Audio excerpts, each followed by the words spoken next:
marriage as marriage has been defined by civilizations throughout the millennia. There's nothing in the Constitution that undoes that understanding. Therefore, this should be decided at the state level. If some states want to change their definition of marriage and depart from that tradition that has been around for millennia, I suppose they've got the right to do that. But I don't think that 9 lawyers wearing black robes in the Supreme Court of the United States have the right to make that decision for the people under the guise that the Constitution somehow requires it, because, of course, the Constitution doesn't require it. Now, you talk about the subversion of the Constitution in your book, and you give many fine examples within it. One of the things I wanted to talk to you about, especially in the context of current events, is the idea that political correctness, the concept of political correctness itself, is subverting the rule of law and subverting the Constitution. I wanted to get your thoughts on that. Yeah, so anytime we allow our culture to be infused with certain notions that are absolutist, and those are used so as to take debatable matters beyond debate, especially insofar as they can be used as a cudgel by the courts to take matters that should be decided by the political branches of government and force them through in a type of legislative decision-making process through the courts. That's bad. And that's something our founding fathers couldn't have approved of. And that's the kind of thing that I discuss in our Lost Constitution to explain how we've got to restore the language of the Constitution and the stories behind the Constitution into our political framework, into our national political dialogue, so that we can keep those decisions that are political within the political branches. Certainly, the Constitution requires the Senate to advise and consent for executive appointments. And speaking of those, Loretta Lynch, you voted no, and curious as to why, if you could fill us in on that. Yeah, and by the way, we definitely applaud that Yes. no vote. Congratulations on standing up for that. Well, you know, I couldn't vote for her, notwithstanding the fact that I hoped and expected to like her. And I did find her to be a delightful person. I find her to be someone who is very talented and has a really impressive resume as a lawyer. But, you know, when I interviewed her as a member of the Senate Judiciary Committee, I was trying to get a feel for how she views any limitations that might exist on prosecutorial discretion. I wanted to make sure that she wasn't someone who was going to enable the president to rewrite any law under the guise of prosecutorial discretion. And yet I couldn't get her to identify any real limits on the extent to which a president can rewrite a law through the exercise of ostensibly prosecutorial discretion. So I couldn't vote for her. And like I said, we're very happy that you did. Now, we've been getting kind of wonky here on the show. I'm a lawyer by trade, and Russ has worked in the legal field as well. You call me a nerd. Thank you very much. But I'm loving this. But, you know, let's get to some political stuff as well. I mean, everybody should definitely get our Lost Constitution. We're going to plug the book a million times on the show. Sir, given your views as a constitutional conservative, what are the qualities that you are looking for in the next president of the United States as we start heading towards 2016?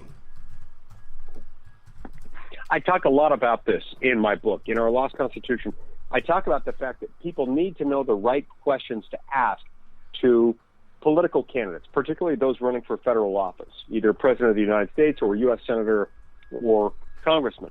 And in the book, I explained that among these questions need to be questions focused on identifying limits on federal power. You need to know what the person believes about how far federal power extends. And I identify questions, specific questions that ought to be asked. Those are some of the same questions that I'm looking to have asked when I decide who ought to be our next president.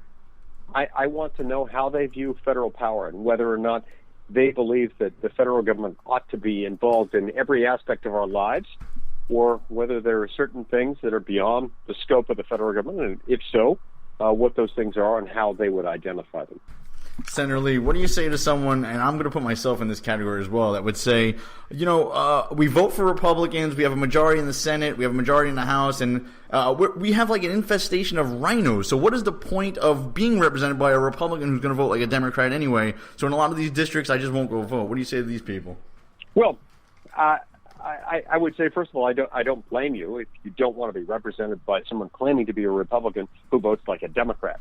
That's exactly why we need an active, robust discussion within the Republican Party about what we stand for. And I think we lose elections when we lose contrast, when we don't show how we're different and we don't paint with bold colors, no pastels, as Ronald Reagan would say. When we don't paint with bold colors to show how we're different than Democrats, we lose, and we deserve to lose. And so that's why it's important for us to highlight our differences where we do disagree with the other party and state the broad-based philosophical reasons for that. Increasingly, one of the ways that you can separate the wheat from the chaff, one of the ways you can tell a true conservative from someone who is Republican in name only, is by asking them questions about where they stand on various constitutional issues. Asking them questions, as I explain in my book, Our Lost Constitution, about how they interpret the Commerce Clause, for example. Do they think that the Commerce Clause gives Congress the power to regulate everything from primary and secondary education to how many grams of riboflavin are listed on your box of Cheerios? If they do think that, then they're not a true constitutional conservative, and you ought to be concerned about them. Well, listen, we want everybody to go out and purchase Our Lost Constitution, the willful subversion of America's founding document, written by the great senator from the state of Utah, Senator Mike Lee. Senator, are you sure there isn't any announcement you want to leave us with as we close out this interview, or you just want to leave it at that? Well, yeah, so I'll make a couple of announcements. First of all, you'll love this book if you buy it. Go to Amazon.com or Barnes & Noble. You can buy it. It'll cure baldness. It will, enlighten you. It will help you win political conversations with your friends. As to any announcement, I will say this. Well, first of all, about the book. That the book is a lot like 50 Shades of Grey, except that it has more Constitution scenes in it. But I will also say this. As to 2016, I will be on the ballot in 2016. It's just that it'll be in only one state. I'm running for re-election in Utah. Well, that is fantastic news for the people of Utah. It's the country's loss, I think.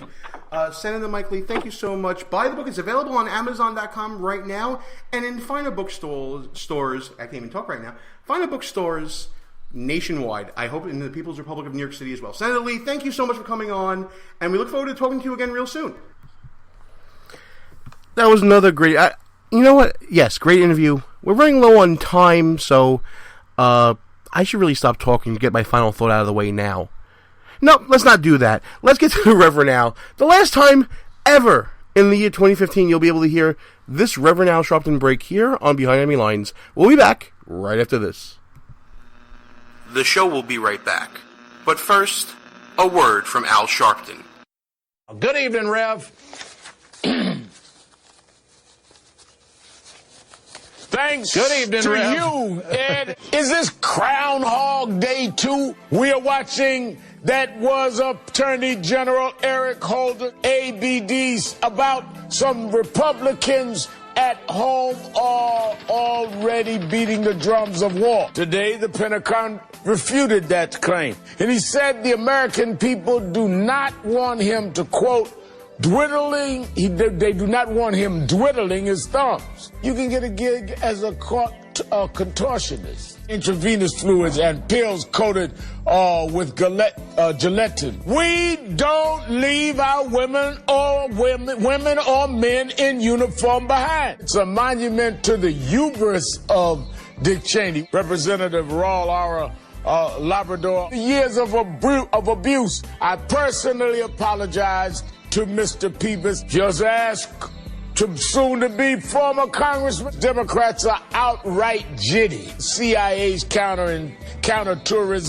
counterterrorism center. Veteran Affairs Secretary Shinseki.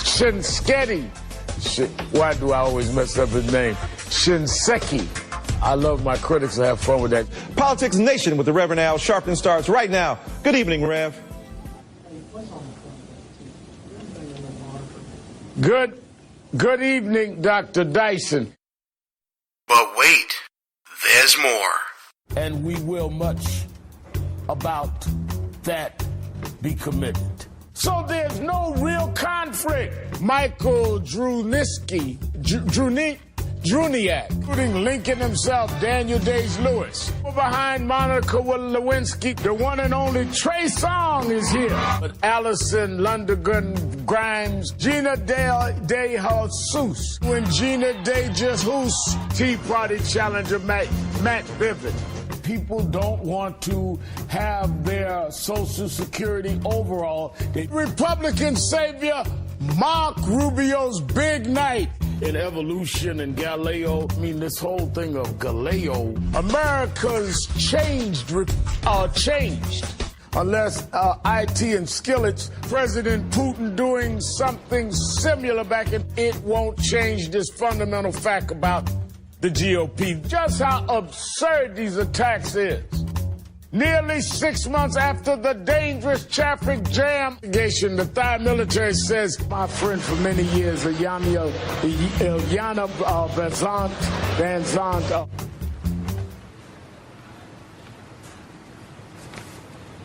There's nothing there. And they gave this guy a TV show? Let's get back to our show. Gene Baradelli, back behind enemy lines for the final time here in 2015.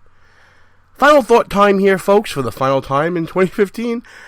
Let me just say this to everyone. First, I want to start with my co-host, Russ Gallo, who, by the way, is absolutely amazing. The show is so much better when Russ is on it. I know that the coming year is going to be a little rougher because work constraints and time constraints between my schedule and his schedule is going to get a little rougher. But I know that the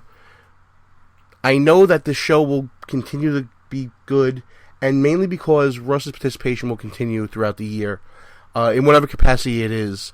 He is the engine that keeps the show going, and while I'm happy to do some solo shows here and there, Russ, we need to get you back on air as soon as possible. To all our friends listening out there in Radio Land, whether it be on air at WNJC or online in any of our number of outlets, thank you so much for doing it. It's hard to find shows that you can kind of wrap yourselves around and be a part of. We hope that we're one of them, and we know that you have to actively search us out to find us, and we really appreciate that. This has been an amazing year. We went from being a little no-account show to a little no-account show on AM radio to a little no-account show on AM radio with a sponsor or two to a little no-account show that won a national award. And next year's going to be even better. Keep with us. Keep tuning in. Keep joining us here behind enemy lines, live from the People's Republic of New York City. But for now, and for 2015, we are out of here. Our position has been compromised. It's time to roll out. Report for debriefing at www.behindenemylinesradio.us and look for regular communications via Facebook and Twitter at BEL_radio. You are the resistance. Behind Enemy Lines. Part of the Conservative Commandos Radio Network. A rock radio production. Copyright 2015. Back in 7 days. Out.